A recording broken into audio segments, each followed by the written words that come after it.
যদি যেখান থেকেই হোক পাল্টা গণ অভ্যুত্থানের চেষ্টা করে থাকেন, তাহলে আপনাদের গায়ে বাড়া জানাজা পড়ার লোক খুঁজে পাবেন না।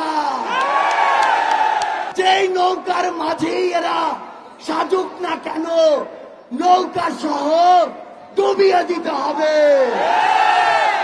যতদিন পর্যন্ত জনতার দ্বারা নির্বাচিত জনগণের সরকারের হাতে ক্ষমতা না যায়, ততদিন পর্যন্ত রাজপথে 10 মিনিটের ঘোষণায় নামার জন্য প্রস্তুত থাকতে হবে।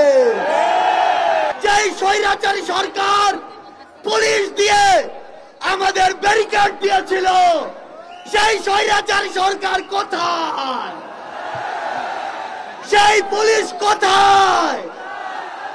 আমরা স্পষ্ট করে বলে দিতে চাই, বাংলাদেশের ছাত্র জনতাকে ব্যারিকেড দিয়ে আটকে দেওয়া সম্ভব নয়।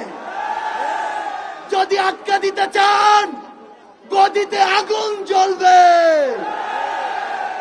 ওই স্বৈরাচারী সরকার নাকি ভারতে বসে পাল্টা গণ অভ্যুত্থানের চেষ্টা করছে।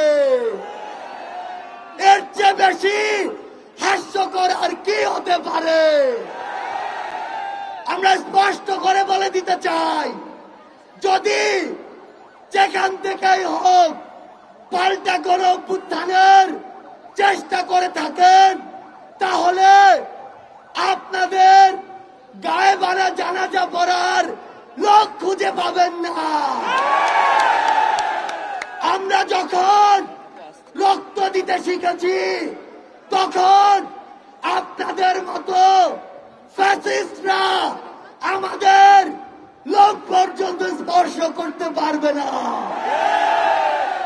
আমরা বলে দিচ্ছি, লক্ষ মানুষের সমাগম দেখেছেন, এরপরে যদি আমাদের দিকে চোখ তুলে তাকানোর সাহস করেন, কোটি মানুষের সমাগমে পিষে ফেলব।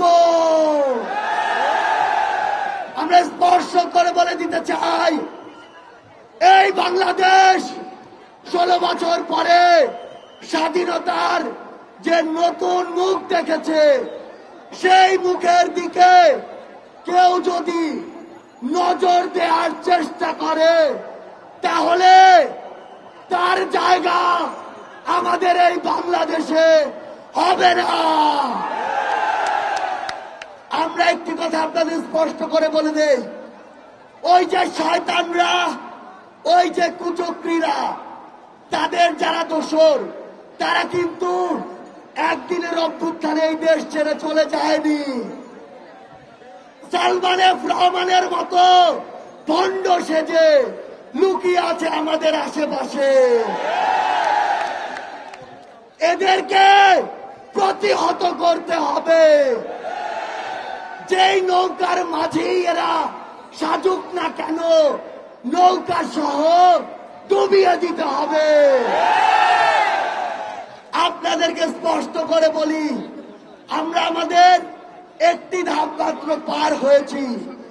যতদিন পর্যন্ত জনতার দ্বারা নির্বাচিত জনগণের সরকারের হাতে ক্ষমতা না যায়, ততদিন পর্যন্ত রাজপথে 10 মিনিটের ঘোষণায় নামার জন্য প্রস্তুত থাকতে হবে। যেই গর্ত দিয়ে ওই ফ্যাসিস্টের দোসররা বের হওয়ার চেষ্টা করবে, 2টা কাজ করতে হবে। সেই গর্তেই তাদেরকে ঢুকিয়ে দিতে হবে এবং ওই গর্তে তালা দিয়ে দিতে হবে। আমরা স্পষ্ট করে বলি, বৈষম্য বিরোধী ছাত্র আন্দোলন বাংলাদেশের কোন নির্দিষ্ট মতের বা দলের আন্দোলন ছিল না।